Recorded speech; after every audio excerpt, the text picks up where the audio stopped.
Сегодня школьников нашего города, их родителей, педагогические коллективы школ города волнует один очень важный для всех данных категорий вопрос.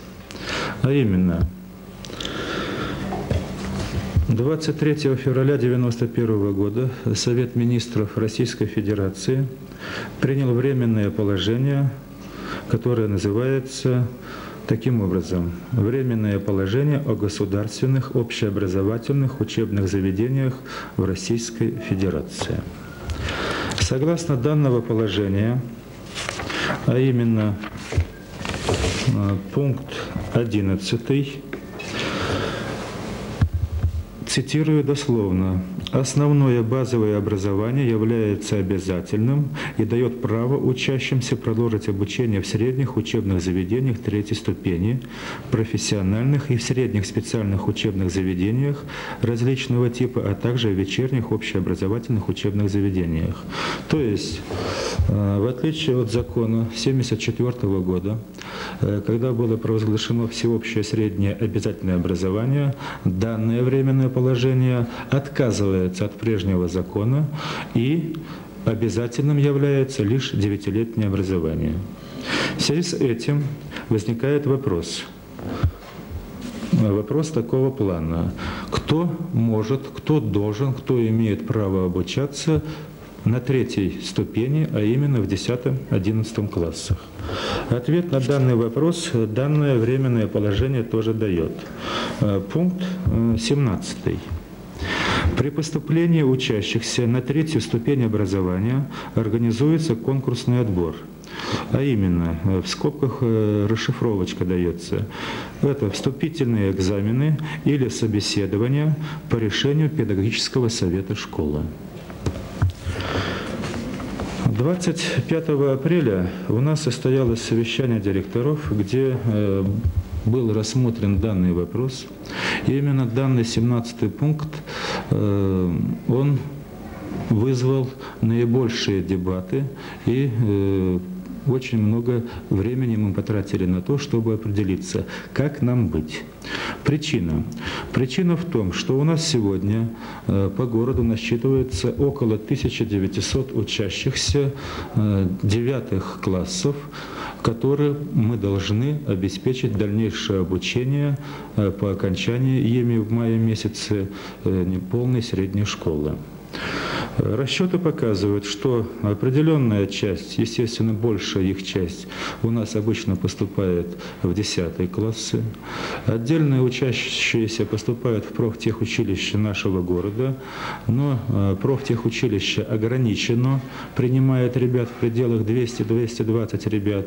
Небольшая группа ребят разъезжается по другим городам нашей республики, Российской Федерации. И приличное количество учащихся у нас идет на трудоустройство. Так, например, по данным комиссии по делам совершеннолетних, за период с сентября 1990 года по январь 1991 года у нас было трудоустроено 164 подростка. За период с января по май текущего года 117. Эти подростки были трудоустроены в основном на предприятия города, и эти подростки в большинстве своем не имели никакой специальности.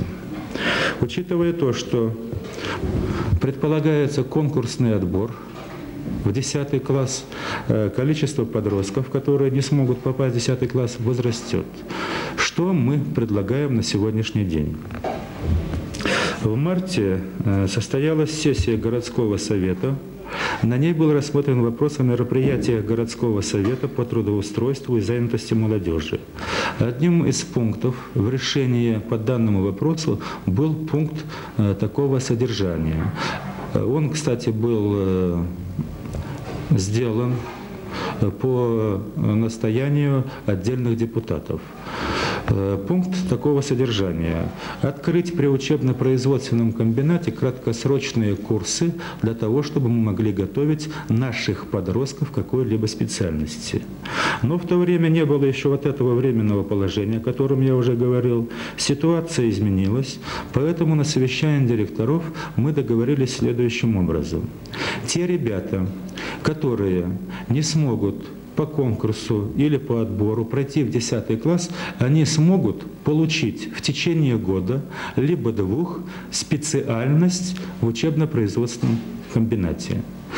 Такая возможность будет предоставлена всем подросткам.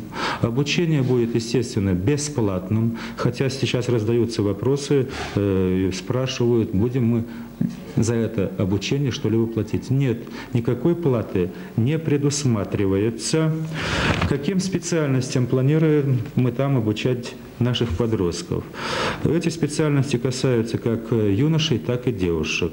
А именно, например, секретарь почтовой связи, токарь-универсал, слесарь по ремонту автомобилей, секретарь-стенографист, секретарь-машинистка и так далее. Всего 17 профессий.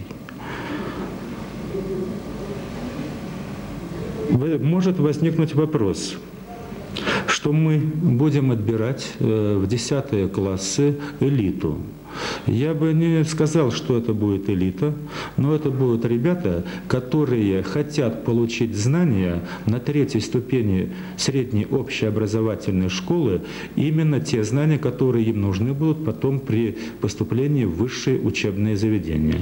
Хотя прошу учесть, что уже сейчас у нас есть примеры, когда ребята желают поступать в учебно-производственный комбинат, получить там какую-то специальность, параллельно обучаясь в вечерней школе, в то время как им предложили обучение в 10 классе.